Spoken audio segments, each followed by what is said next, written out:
All right, hello, and thank you for joining us for today's webinar, in which we are going to talk about cervical fusion LCD updates and the impact that has on prior authorization requests. Our local coverage determination, or LCD, on cervical fusion is live right now with an effective date of 7/14/2024. This webinar is going to highlight the LCD and provide info on how this is going to affect prior authorization requests for surgical fusion. On your slide, as well as in your slide deck, if you downloaded it, is our disclaimer slide. We have to have this in all of our presentations, and basically our disclaimer says, we prepared this education as a tool to assist you as our provider community. But please note that Medicare laws, rules, and regulations often change. And it's your responsibility as a provider to make sure you're following the laws, rules, and regulations as they are in place. So if the things I tell you today happen to change in laws, rules, or regulations tomorrow, it would be your responsibility to know what those changes are and to make sure you're following that. We will provide responses to questions based on facts and laws, rules, and regulations as they are today. And finally, CMS prohibits the recording of this for any profit-making purposes. Since we don't know what you would be recording for, we just ask that you please don't record it. We are recording it for you, and you can review that right from our Encore page on our YouTube channel. Now, on your screen now is a list of acronyms that I may or may not say during the presentation. But if I happen to use an acronym that you're not familiar with, just go ahead and refer back to this page. All right. My objective for today is that you learn about the new cervical fusion LCD and how the policy may affect your prior authorization reviews. And we're going to accomplish this today by reviewing that coverage criteria and limitations. We're going to review the prior authorization requirements, and we're going to discuss prior authorization tips. Let's start by going over the basic coverage criteria for cervical fusion.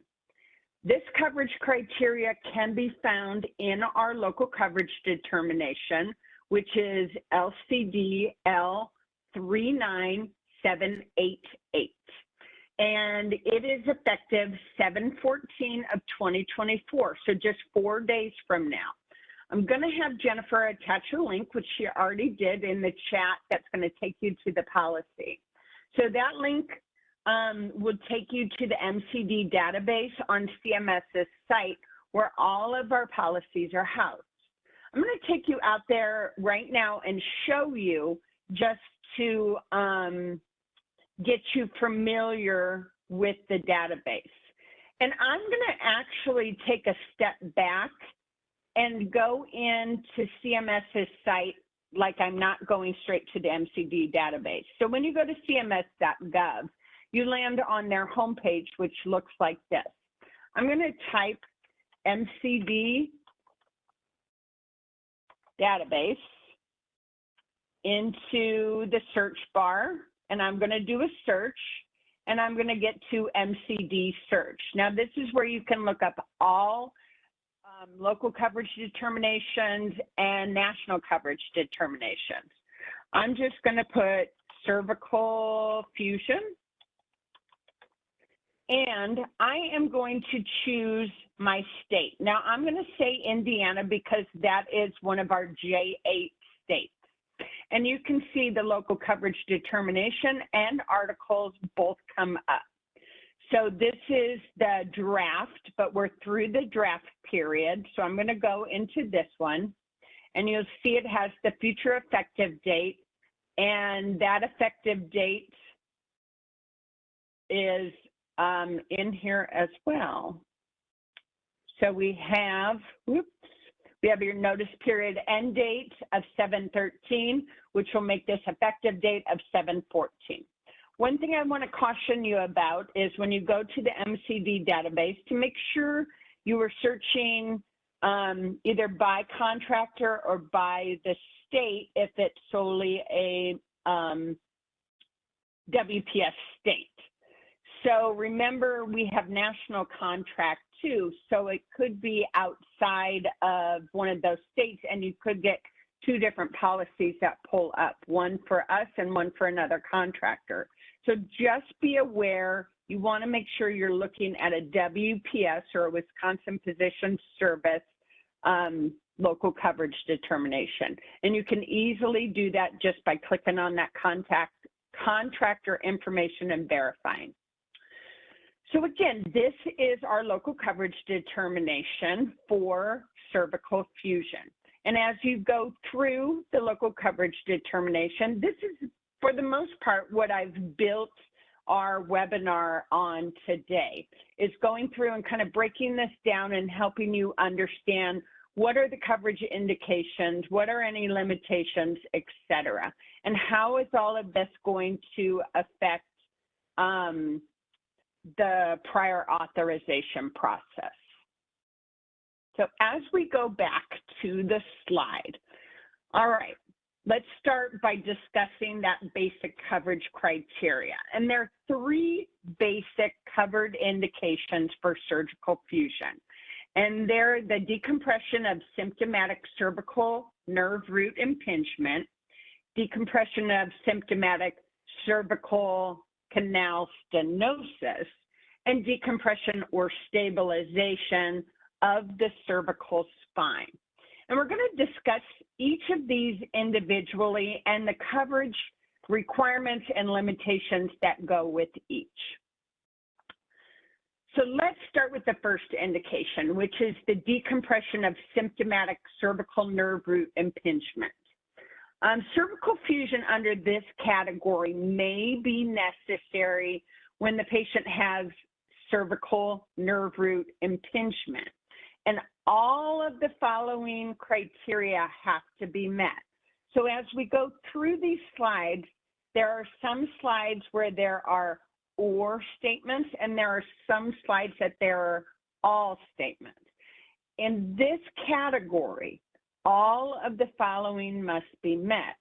So when we talk about arm pain, a 4+ out of 10 on your VAS scale or your visual analog scale, pain that's been present for at least 12 weeks within the current episode, failure to respond to conservative management. There's a little asterisk here because we're going to refer to that in another slide down the road. Nerve compression that negatively impacts the ADLs. So we need to know what ADLs are affected and how they're affected. And then you've eliminated all other potential sources of pain or neurologic deficit. As we continue to the next slide, the last indication on this slide is on the imaging. So imaging like MRI or CT, there needs to be evidence of central lateral recess of the foraminal stenosis at the level corresponding with the clinical myotomes, signs or symptoms, including one of the following as listed on this slide. So this is one of the following. And then it goes in to explain cervical degenerative disc disease, we have tumors, we have post-infection, and we have some spinal instability. And there's a little bit more indication, you know, of what constitutes these as well. So make sure you are reading through and looking at those. Now, let's go back to the clinical myotomes. So myotomes, just a group of muscles which is innervated by a single spinal nerve root. Myotome testing is really an essential part of the neurological exam when you're suspecting radiculopathy. So myotomes are much more complex to test than dermatomes. since each skeletal muscle is innervated by nerves that are derived from one or more spinal cord levels. Myotomes are a part of the somatic nervous system, and the somatic nervous system is part of the peripheral nervous system. So what types of things would we be looking for in myotome testing? Different areas and different tests will really lead you to different levels of the spine that may be affected. For instance, like, let's say you're checking shoulder abduction by asking a patient to raise both of their arms to the side, and then simultaneously, you know, they're doing it together and doing it as strongly as they can, you know, lifting up while the examiner's providing resistance to this movement. So, you know, as the person's trying to raise their arms, you are providing, or your practitioner is providing some resistance. So the examiner would then compare the strengths of each arm. And clinical findings here could indicate a C5 issue. While maybe a C6 issue would include like testing from elbow flexion and wrist extensions. So remember, we're going to look at imaging. We're going to see if it corresponds to the clinical myotome signs or symptoms. And I hope that makes sense. So make sure in your documentation, you are doing your myotomes testing. You're saying what you think you're suspecting. You know, that's all documented. And then if you do imaging, does that imaging correlate to what you suspected based on your examination? All right. So as we move on, under decompression of symptomatic cervical canal stenosis, indications for the symptomatic cervical canal stenosis, as they are written on the screen and in your handout, include the persistent or recurrent moderate or severe arm pain. And again, that's 4+ on your VAS for, again, a minimum of 12 weeks that failed to respond to conservative management. Or, here's where we start getting our or statements. Or nerve compression that negatively impacts your ADLs, or, again, another or statement, spastic gait, loss of manual dexterity, and problems with sphincter control, and all other potential sources of neurologic deficit have been excluded. And as we move on, imaging evidence of the central stenosis. And again, corresponding clinical symptoms, you know, must correspond with the imaging results. So at least one of the following are present from the imaging. So we see cervical degenerative disc disease, we can see congenital short pedicles. And that would be, you know, something, those are those little bony sides of the spine, and they would be shorter in length, and that would probably be something from birth. And then again, tumors, post-infection, ossification, spinal instability, and cord compression. All right. So I said a few slides ago, there were some exceptions to conservative management. So let's go ahead and talk about those exceptions.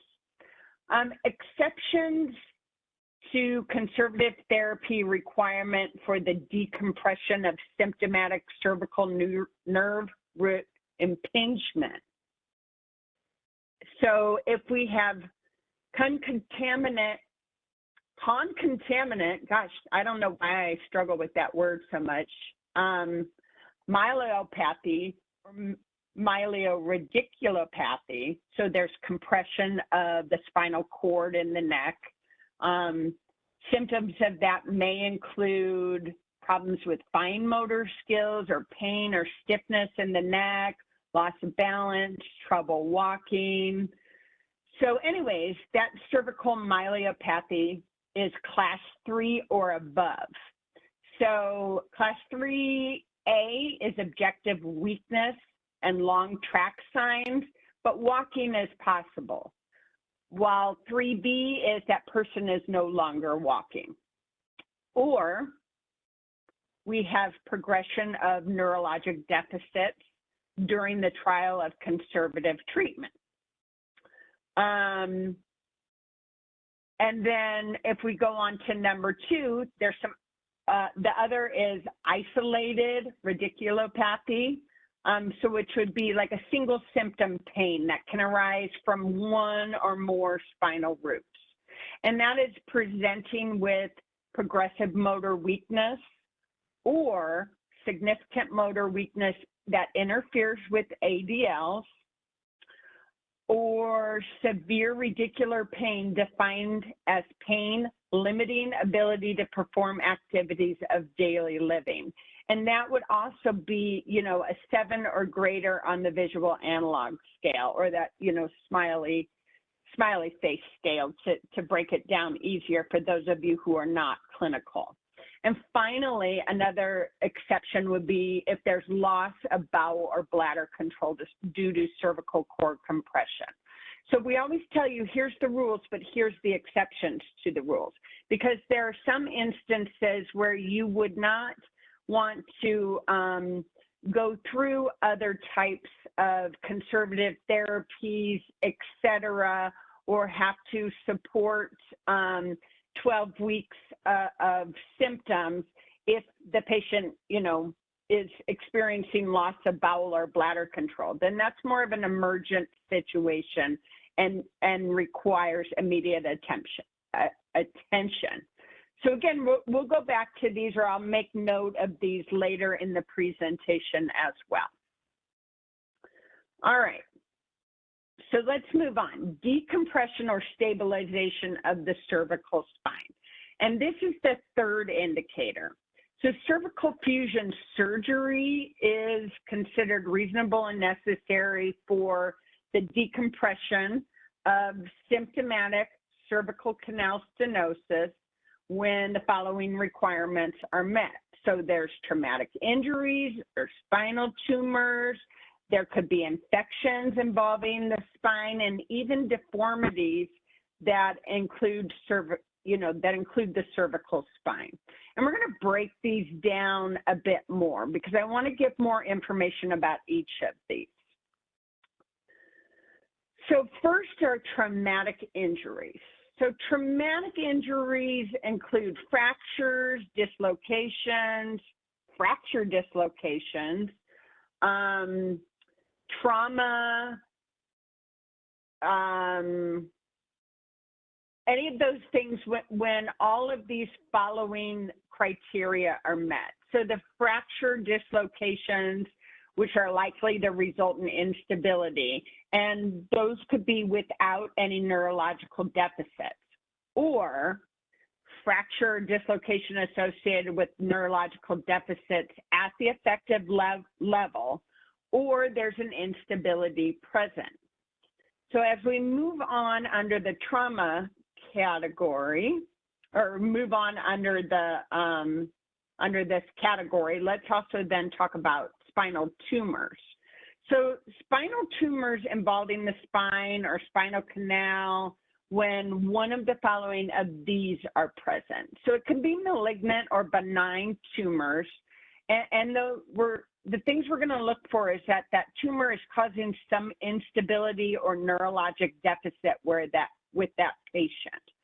Or, again, these are or statements, one of the following. The expected treatment of the tumor, if they're going to do chemo, if they're going to do radiation, that will cause some spinal instability. Or finally, that instability is already present. So as we move on, under this cervical spine stabilization category, the next section is on spinal, or is on infections involving the spine. We already went through the tumors. So infections involving the spine in the form of discitis, osteomyelitis, or epidural abscesses. And when these are, these things can, I'm getting tongue-tied today. Under this infection category, I just want you to note there are some ands and ors under this category. So let's talk about that. Imaging or studies, MRIs, CTs, biopsies, bone aspirations, etc. Those all need to be present, some sort of study to find out that there is infection that's going on. So all of that, one of these. So you have imaging evidence of vertebral body destruction or documentation that the spinal debridement will cause vertebral instability or that instability is already present.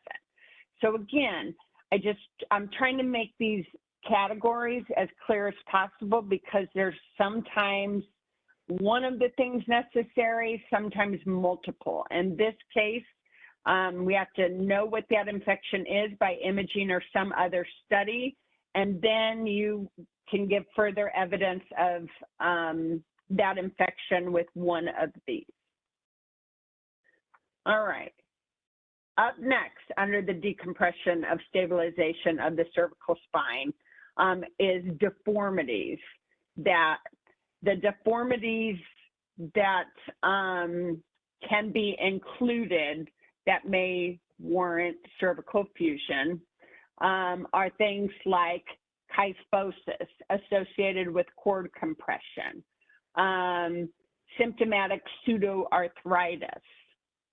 As we move on, and I'm not going to read all of these because that is in there for you to, go over as well. But as we go on with deformities, we have some spinal instability after a laminectomy. We have rheumatoid arthritis, associated instabilities that go with the rheumatoid arthritis. We have, some cervical degenerative disease, and you also have to have one of the following. So again, as we go back to the cervical spine, one of these needs to be present, which goes on to here, and one of these. So there needs to be substantial functional limitations, such as severe back or neck pain during ambulations, decreased ability to perform your ADLs, et cetera, and progression or progression of deformity. So again, deformities, one of these, and one of these. All right. Now, that was a lot on deformities. Deformities is kind of a biggie under the decompression of stabilization of the cervical spine. So I want to make sure that you are going back and you are reviewing the LCD for each of these components. So why do we spend so much time on the coverage indications? It's because these are the things that that you need to support as a provider in your medical record to support that doing this service is medically reasonable and necessary for your patient on that day of service. So that means when you are requesting a prior authorization of a cervical fusion, these things that we just went over are the things that you're going to have to make sure are present in your documentation. So I'm going to go back out to the LCD. Whoops. Oh, I thought I was going to go back out to the LCD. There we go. And you don't have this. I just put that in there as a little reminder for myself. And link me to the wrong place anyways. So we're going to go back out to the LCD and we're going to talk about this again You know, how do you support medical necessity in your documentation to submit for a prior authorization? The first thing you want to do is go out to our policy and review all these indications that I just told you about. So you are going to do it for one of the following reasons. Make sure you're watching your and/or statements and make sure all of those things are present. And one thing that I do have to tell you, it will be fixed. It just hasn't become fixed, hasn't gotten fixed yet till this policy is, you know, final effective. It's listed A, B, D. This should have been just large C. That will be fixed by the time the policy is in effect. But I'm going to take you also back out, or take you to the WPS site and show you a little bit of information on our requirements for cervical fusion. So if you go to WPSGHA.com, this is our homepage. You're going to want to find the information on the prior authorization under one of our Part A parts of Medicare. This is our J5 contract, Part A, and this is our J8. So Nebraska, Iowa, Kansas, Missouri, and then all of our national contracts, and then J8, Indiana, and Michigan. I'm just going to choose J5A, and then I'm going to go into the Topic Center of Medical Review. I'm going to go down to Prior Authorization, and I'm going to select Prior Authorization for Cervical Fusion and Disc Removal. So you can see under here, we have information about why this is on the prior authorization program, what codes are up for prior authorization, documentation, and then additional information, and eventually the LCD will be added to this additional information as well.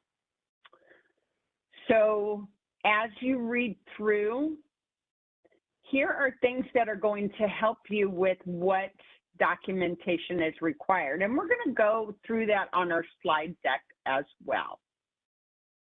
All right, let me take us back to the slide. So again, here are the two codes that are part of the prior authorization request. If you are a facility and you have a physician that plans on doing a cervical fusion and you are going to bill one or both of these codes, then you must know that they are part of the prior authorization request process, and everything we just talked about is going to need to be supported in your documentation. So I showed you back here, we have a list of documentation that is necessary, but I want to talk about that documentation just a little bit more and break that up for you to help you understand why some things are really important to capture and to capture effectively, especially when you're requesting a prior authorization. So you can also use this list and the list that we have on the website as a way to ensure that you have all the pieces of documentation necessary to submit your prior authorization request. So the first thing is there needs to be a reason for the procedures. Now, we discussed the 3 coverage indications at the start of this event, and then the specifics to each of those in the slides that followed. So make sure you have documentation to support the covered indication, the reason why. Next, and this is a very important one, is the level at which surgery is planned. This should not only be on your office documentation, probably part of the exam by the physician, but also on the prior authorization request form. And we're going to talk about that in a minute. Other things to include: physical exam and the findings of that physical exam. Those must be present, and that's probably where we're going to see any myotome testing that you've done and results of that.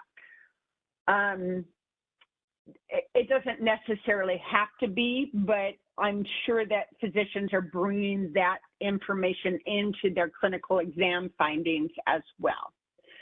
So we also need descriptions of the pain, and that includes the duration, the character, the location, if it's radiating, etc. So is it dull, is it sharp, is it shooting, is it radiating, where specifically is the pain, etc. ADL limitations. Is there anything that is inhibited in the patient's ADLs? If so, what is it and how is it affected? Can they do some things, but maybe not other things? Maybe they can shower successfully on their own, but they cannot complete their upper body dressing due to not being able to lift their arms properly. As we move on, imaging reports that are pertinent to the procedure that's provided, and that includes the radiology report if imaging is done. And then if your surgeon also has their own interpretation of the imaging, that should also be included. Op reports, when applicable. For prior authorization requests, you probably wouldn't have any op reports yet unless there has been a prior surgery that may affect the surgery you're planning on doing, such as if it's a revision to an old surgery. So as we move on to the next slide, conservative treatments. If you've done conservative treatments and you have to do conservative treatments, then tell us what conservative treatments were done and how they were done, and did they make any difference for the patient? So this could be physical, occupational therapies, it could be injections or medications, or assistive devices, activity modifications. What we need to see is what was tried. How long was it tried for? Did it provide any relief of the symptoms at all? And if it did, for how long did it provide relief? And then finally, let's take a few minutes to review the prior authorization request form. So in your slide deck, you're going to find the prior authorization request form. You're going to find a link right here. So you can go ahead and click on that, and it's going to take you to that prior authorization request form. And I'm going to actually go out there and show you the form in just a few seconds. But before we go there, I want to point out one thing that's going to help you with this request. You see here under the additional information field where I typed in insert level information here, this is where you should put the cervical level that you are requesting the prior authorization form, or requesting the prior authorization for. And we're going to verify that in your documentation as well. So let me go out and show you our prior authorization request form. And I'll show you an easy way to find the forms if I didn't just directly link to it. I could go under forms, and again, I'm under Part A, and I can scroll down to prior authorization and prior authorization request form. And then I could hit the download from there. I've already got it open, so I'm just going to use this one for now. So this is the form that you would use if you were submitting documentation for a prior authorization request in any fashion other than provider portal. Remember, only the facility can submit a prior authorization request via the portal, because the prior authorization process is specific to the Part A facility. That's why our information is on the Part A sides of our website as well. So a Part B provider or physician, their office can submit on behalf of the facility, but you would have to choose a different level of submission to ensure that it goes through, because you can't submit it through the portal. So there's fax, there's mail, you know, courier, you can send a disc, etc. But if you are submitting on behalf of the facility, it's going to have to be done by a different method. All right. So components of the prior authorization request. Now, these are the same components that are on the portal. They just look a little different because this is actually a form where the portal, you're completing an online form. So you're going to choose the cervical fusion with disc removal as what you are doing, and then you're going to go in and you're going to complete the rest of the information on the form. Is this the first time you submitted it, or is it a resubmission? If it's a resubmission, what was the UTN? If there is an expedited review, which means that the time it would take for us to do the review would jeopardize the life or health of the beneficiary, then you would click on expedited and you would give the information on why that time frame needs to be shortened. And then you have to provide all the information about the facility, the physician, and the beneficiary. So again, if you are submitting on behalf of a facility, you need to make sure you have all of this, because that process, you know, the process for prior authorization is applicable to them. And then again, you go down here, one of those CPT codes that we discussed earlier in the slide deck needs to be present. If you have to use any modifiers, you would put those in, how many units of service, and then your additional information field, this is where you're going to tell us what level. And then again, the requester information, et cetera, would all be there.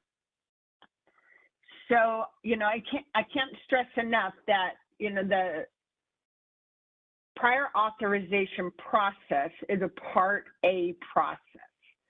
So all the information and the provisional affirmations that we give are for that facility to go ahead and perform that procedure at their facility and bill us for the hospital charges for performing that procedure and expect Medicare payment. All right. So as we go back, all right. So that is the end of the formal presentation about this event. But there's still a few slides that I want to make you aware of. And this first one, on August 8th, everyone is welcome to attend a free online National Provider Compliance Conference that CMS is hosting.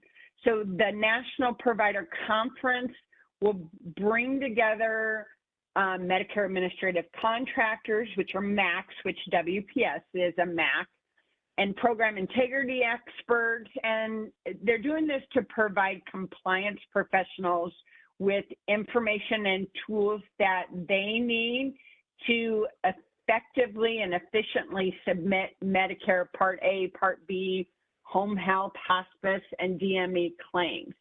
So a combination of learning opportunities is going to be available, individual presentations, question and answer segments, panel discussions, etc. So it is a free event, goes from 12 to 4 Eastern time, and you can go ahead and just use the link in your handout or in your slide deck to register for that event. The next one is August 28th and 29th, and this is a provider enrollment conference. And this one is also free, and it's in San Diego, California. So San Diego in August sounds pretty good to me. But CMS, along with Noridian Health Solutions, is offering a free go-to event on provider enrollment. So at this event, you can take advantage of the opportunity to meet with CMS and MAC contractors on provider enrollment topics, like how to maintain compliance with enrollment requirements. What do you do if you're new to Medicare or new to enrolling in Medicare? Or maybe if you're new to, you're a new DME and you need to enroll, et cetera. So that's everything provider enrollment.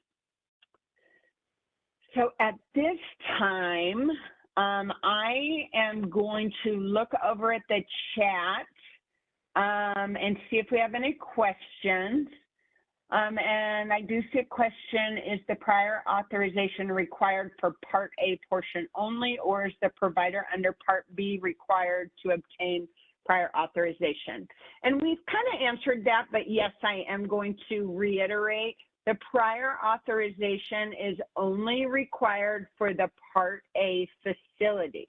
The Part B, or the physician, can submit on behalf of the facility, but they have to have all the information necessary to complete that form. They have to provide all the documentation, and they would need to submit it in some other way besides the provider portal. And it's only specific to hospital outpatient departments that bill on a 13X type of bill. So it's not for critical access hospitals. It is not for freestanding surgical facilities, et cetera. Only hospital outpatient PPS that are part of, you know, the PPS service, so a 13X type of bill. And I just kind of glanced through and I don't see any other questions. So in the interest of time, so I'm going to look at the chat one more time. I don't see any additional questions have come in. So on behalf of myself and Jennifer, as well as our medical review department, I want to thank you for your participation in today's event. This concludes our webinar, and you may now disconnect.